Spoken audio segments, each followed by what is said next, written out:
It's the Best Lifing Show. This podcast is your ultimate guide to holistic health and wellness. Our team of Best Lifers shared their stories. Wait. What is this Best Lifing? We transform your life from ordinary To extraordinary. And help you live your dreams. So now, Let's start Best Lifing. Hello, and welcome to the Best Lifing Show on Be Unique Radio. My name is Emily, and today I am joined with a crowd favorite, Monty. How you guys doing? It's a pleasure to be back. I miss you guys very much. Sorry for the long absence. I have been training for a fight I have coming up, but I'm really excited to be on the show today and dig into our topic. Ooh, Monty's going to be a pro boxer, and we are so excited to just be associated with him. So today we are going to be talking a little bit about self-care. Right, Monty? Yep. Yeah. So for you, what is self-care to you? Self-care to me, I can't really pinpoint it to one specific. Taking care of yourself mentally, physically, spiritually, and holistically. There's a lot that goes into it, and my major form of self-care would be working out and just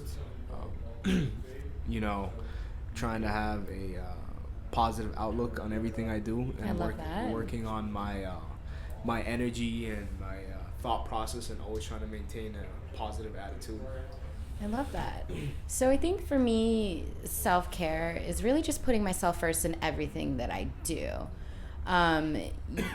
It's not something that's hard to do. I mean, it may seem selfish, but you are what's most important at the end of the day. Your well-being, your mind, your body, and spirit is what's most important. So just taking the time for yourself in everything is just going to make you the better version of yourself. Would you agree? I definitely agree with that. And speaking from personal experience, I was always the type of guy that put others before myself, and I would cross oceans for people who wouldn't even cross puddles for me. And I came to find out that it's very draining and it's not worth the energy. Mm-hmm. And so I had to take a step back and reevaluate about what I did and for who I did it for. And, I just started putting myself first before other people. And I noticed that I was a lot happier and I was less disappointed. I was not let down as much. And it just, made me feel better about myself and sort of gave me a more positive attitude. I love that. So do you think that there's like one specific way to self-care, or do you think there's a right way to do it, or do you think there is no right or wrong way? To each their own. Everybody has their own way of caring for themselves. Mm-hmm. One form of self-care might be a spa day, or one form of self-care might be just working out, or meditating, taking some time off for yourself, going on vacation. There's a lot you can do to care for yourself. Mm-hmm. And so that's why I said you can't really pinpoint it to one specific thing. I love that. So you gave a couple examples of how you self-care. What, is working out the only way? Do you meditate or anything like that? Working out is the, I would say the biggest way I the biggest thing I resort to when I want to, release some stress or, take some time off for myself, because at the end of the day, boxing is initially what saved my life. I was in a very dark place a few years ago, and the only peace I found was in the gym, hitting the bags, which is ironic because boxing is a very violent sport, but I find a lot of peace and beauty in it. And so you're just so good at it too. it comes naturally. So it's not the only way. I would say it's the major way, so to say. I don't know. I'm not sure if I'm saying that your correct. most prevalent way. Yeah, of I self-care. guess. Yeah, but then I also have times where I just go to the beach and just lay down in the sun, just relax, let my mind loose. Or going on long distance runs. It really takes my mind off stuff. And I've also been doing a lot of journaling. Journaling, Yeah. Really? Tell us about that. Journaling. That's definitely a really good way of self-care. Yeah, so what I've been trying to do is every morning I wake up and I write down the things I want to accomplish throughout the day. And can you give us some examples? For example, let's say if I have a task that I know I have to do by the end of the day, I wake up and I want to make sure that I write it in a sense where I have already completed this task and I've done a great job at it. Be like, let's say I have a meeting or I have an interview, I just wake up and I write down in my journal, I crushed this interview today.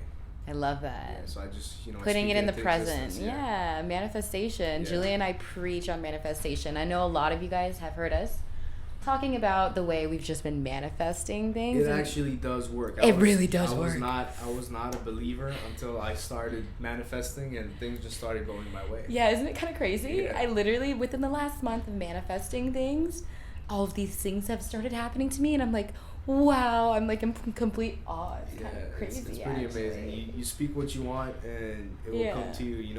You just got to make sure that you're not beating around the bush, or you're not half-assing it, because you can't play jokes on the universe. You have to really mean what you say and really truly believe it.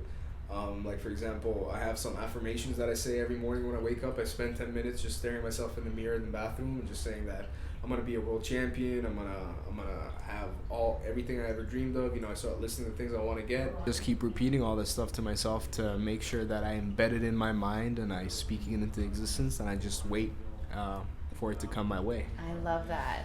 So I think for myself, when it comes to self-care, I kind of do a lot of things. For me, at least one day a week, I need to have a day which I call my decompression day. And literally, even my mom knows not to bother me. If I'm in my room and my door is shut and I have Netflix on, do not come talk to me. That is your safe space. That is like, do not come talk to me.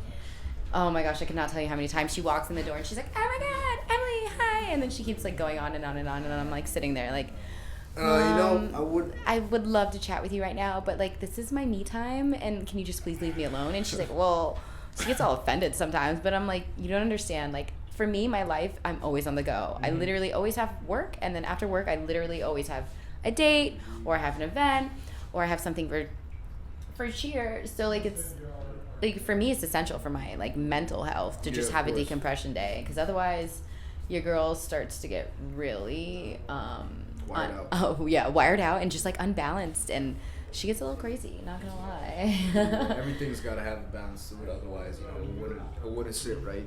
Yeah, absolutely.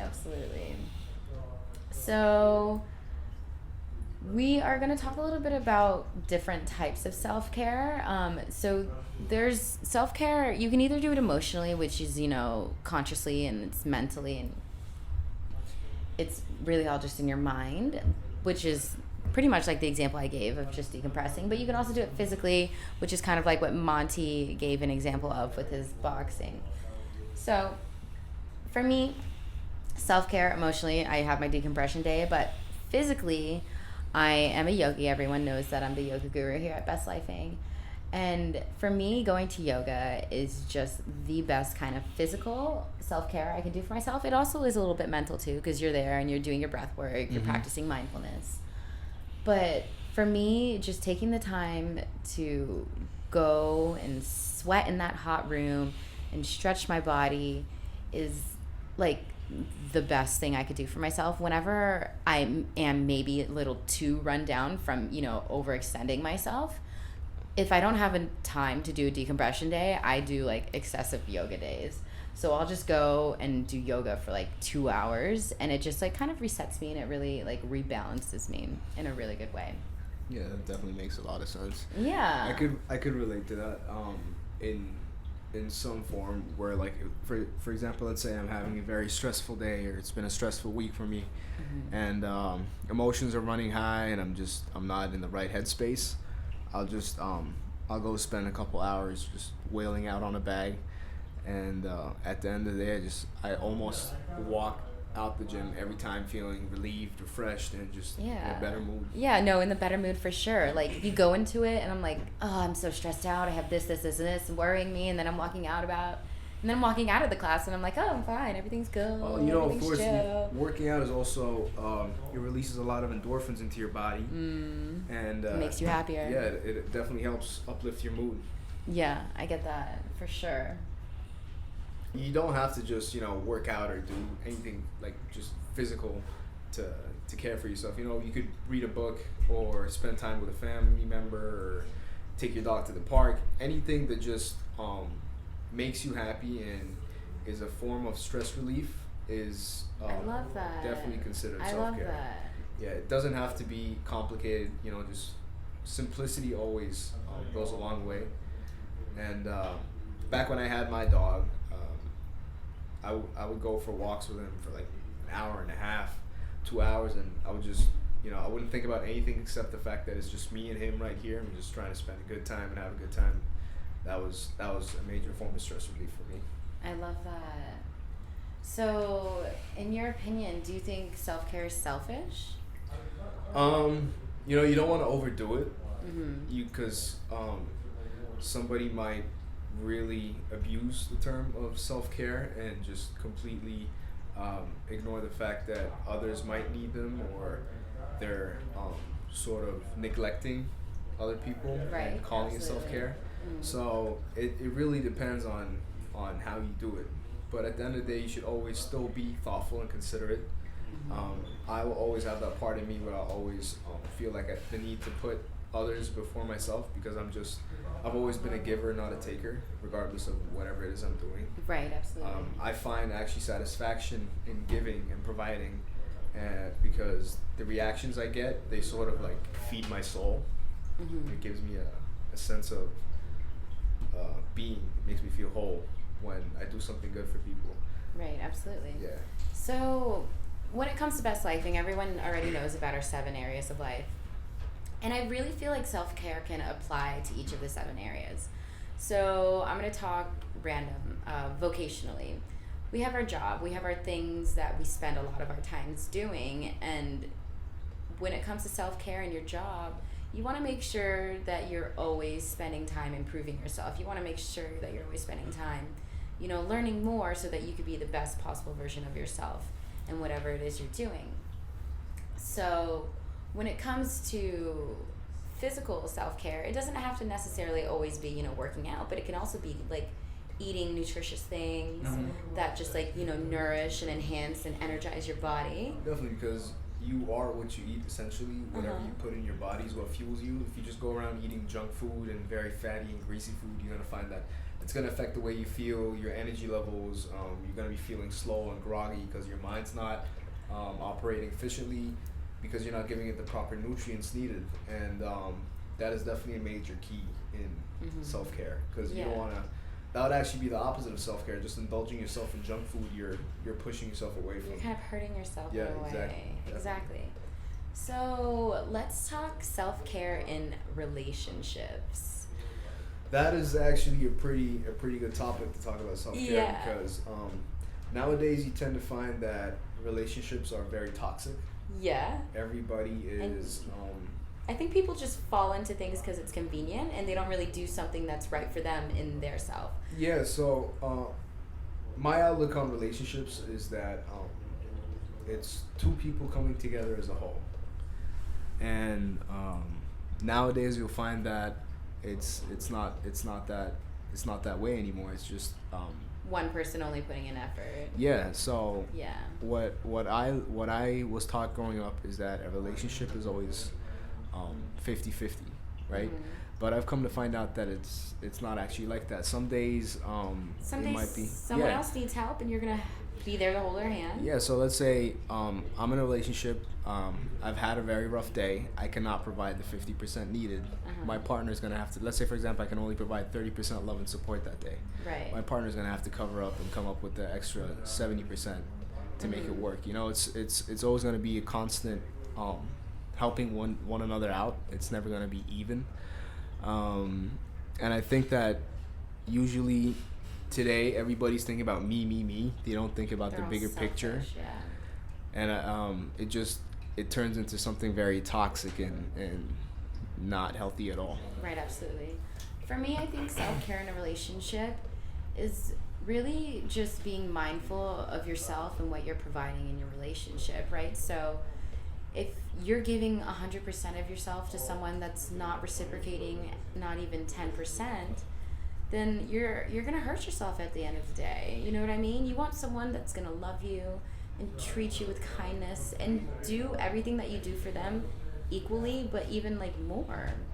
So I think that's a really good form of self-care if you're in a bad relationship, just realizing that it's not necessarily what's for you, and that's a hard decision sometimes. But at the end of the day, like I said, you are what's most important, and your happiness and your self-care in a relationship is essential to your well-being. Definitely. Yeah, I totally agree with that. Yeah. Okay, so what other area of life can we discuss? We can talk about... We talk about financial. Ooh, financial self-care. That's a good one. There are different ways you can care for yourself financially. You know, let's say, for example, you're being irresponsible with money. You could start, taking note of where you're spending your money and how much you're spending. Or you could actually indulge and spoil yourself a little bit to make yourself feel better. Mm-hmm. Like, sort of treat yourself with a shopping day, or, go on a nice dinner by yourself.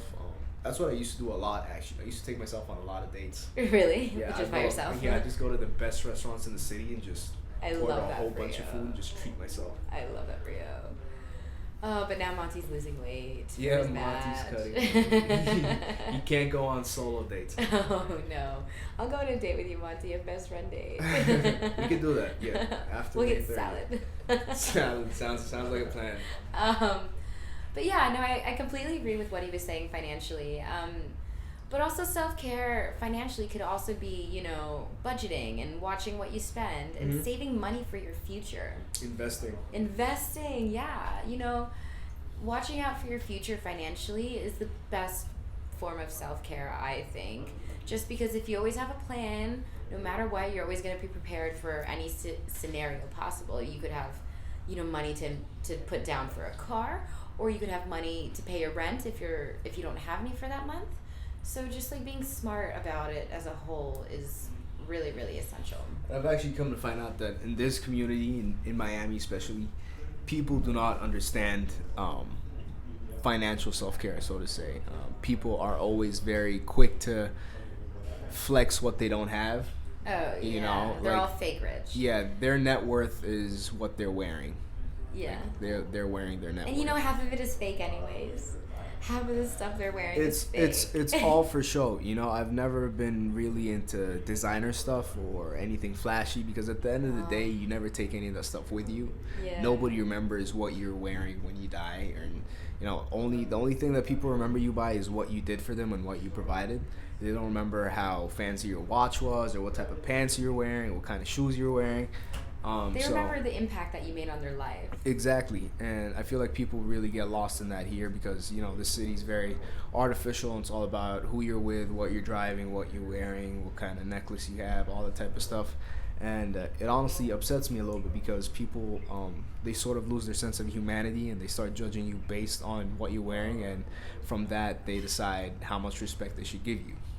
Right. Which is, I think, is very wrong, because you should never, judge a book by its covers, like how people say. Just because somebody's not, dripped down in Louis or Gucci or whatever, doesn't mean that you can't treat them with respect, or they're any less.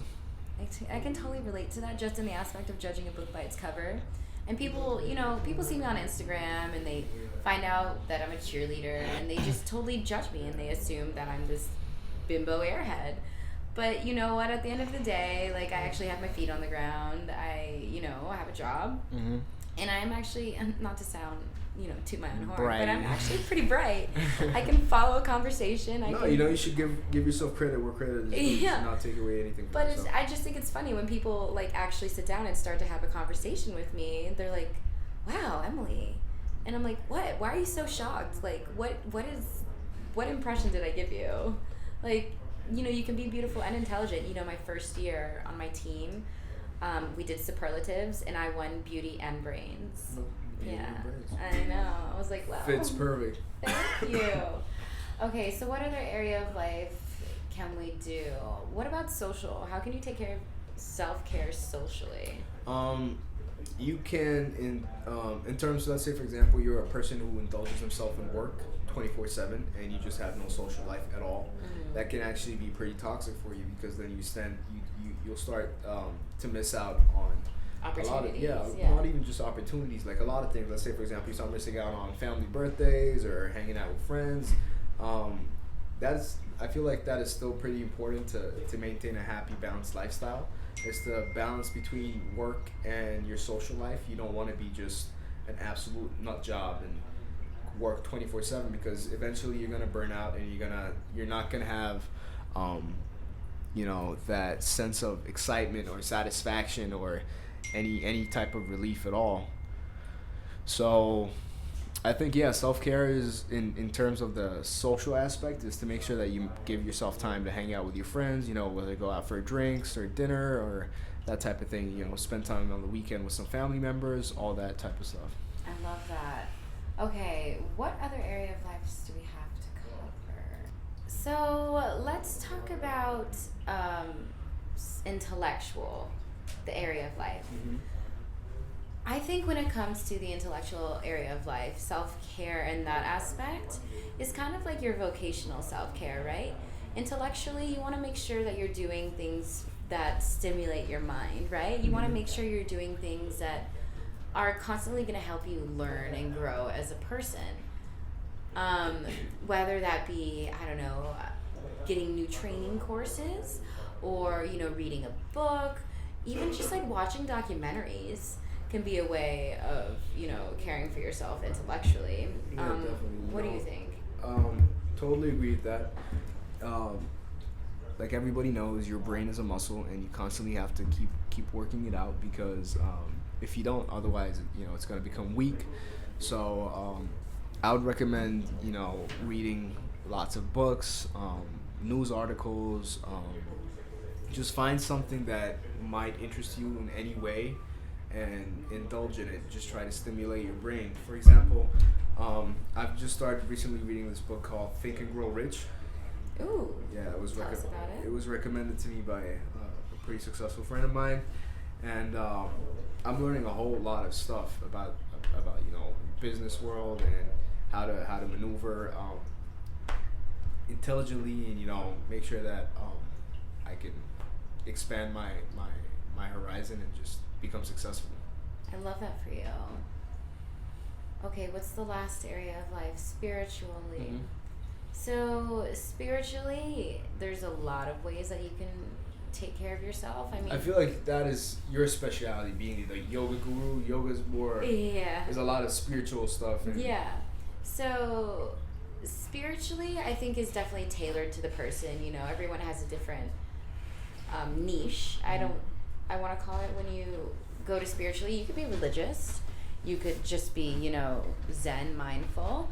And really just doing whatever is important to you, or whatever you feel will help you grow, and whatever it is that you do for yourself spiritually is what's going to help you.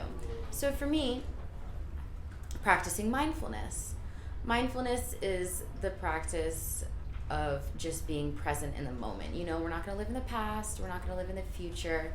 We're going to worry about the now, because that's the only thing we can control. Thinking about the past and worrying about the past is just going to stress you out. But the only thing that you could do with thinking about the past is learn from it and grow from it. Thinking about the future is going to give you anxiety. It's going to stress you out. And if you don't potentially come to those outcomes that you are thinking about in your mind, it's just going to disappoint yourself. So being mindful and just being present in the moment is really just going to help make you whole. And it's really just going to help you take days easier. It's going to help all the days that come next just so much easier, because you're not worrying about the future. Yeah. Exactly. One thing that I always say is, I'm worried about today. I'm living in the present. I'm taking it day by day. Like in a relationship. Okay, I might really like this guy. There might be issues surrounding the relationship. But you know what? For right now, I'm just going to take it day by day. I'm going to do whatever makes me happy. And if it works out, it works out. And if it doesn't, then you know what? I really thoroughly enjoyed the time that I spent with him. Definitely, yeah. You don't want to stress about what could be and what could have been, because at the end of the day, it's out of your control. So the past is already past. The future, it's unpredictable. Anything can happen, and you never want to be a Debbie Downer. No, Nobody likes a Debbie Downer. No one likes negative energy, exactly. right? I always say, take your pain and make champagne with it. Ooh, Yeah. I love that. So, I'm gonna use that. Yeah. I don't even like champagne, but that's fine. It's just. I just don't like the carbonation. But yeah, you don't want. I mean, you don't want to not think about the future. You always want to have. You want to have goals and dreams. And dreams, of course. but you don't want to think about it to the point where it starts giving you anxiety and you start having stress accumulating in your head. Absolutely, yeah. yeah. You can have dreams, for sure, and you can do everything you want to manifest them, but don't let them stress you out to the point where you're anxiety driven, for sure. That's really just going to end up hurting yourself. But yeah, so spiritually, just do whatever, is in your practice. Just spend time on yourself, improving yourself in that aspect. Definitely, I definitely agree. So yeah, like we said in the beginning, there are many ways of self-care. There's no right or wrong way to do it.